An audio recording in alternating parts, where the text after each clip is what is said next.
I'm Linda from Sew and Bee Fabrics. I want to show you how you can really spruce up your Christmas tree by making some fabric tinsel.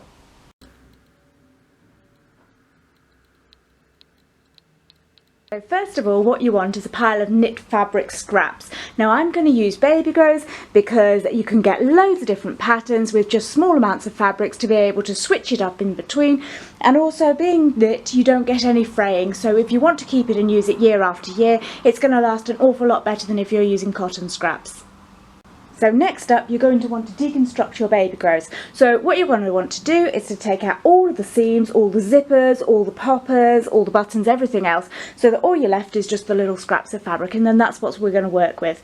Now depending on the length of your tinsel will depend on how many baby grows you're going to want. Now I made a big 6-metre piece, so I went through an awful lot. So depending on what you want, you might want a dozen baby grows, you might want a couple of dozen baby grows, you might want to mix it up with some t-shirts or whatever else you happen to have lying around. So what you want to do next is to cut your fabric. Anywhere from ½ an inch to an inch or 1 centimetre to 2 centimetres is absolutely fine. You want to vary your width, vary your length, because then when you tie it on it makes it look a little bit fuzzier, a little bit fuller, whereas if it looks a bit too uniform it doesn't give quite the same effect. So you need a decent amount to start with, all sorts of different lengths and sizes. So next up you want to cut your length of wool. So I did mine about 6 meters because I want my tree to look really thick with it and I find it easier to do it as one piece. Then at both ends you need to tie yourself a really big knot. That's so that once you attach the fabric on it can't accidentally slide off.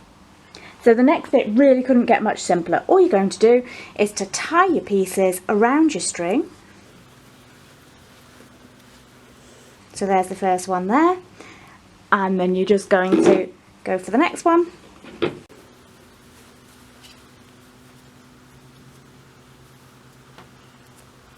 And you're going to keep going like this until it starts looking a little bit like a garland.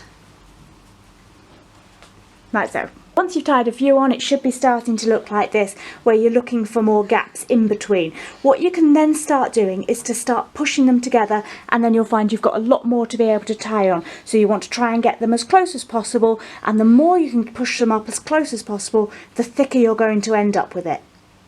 So when you've finished, it should look all fluffy like this, and when you're at that point, it's ready to go on the tree.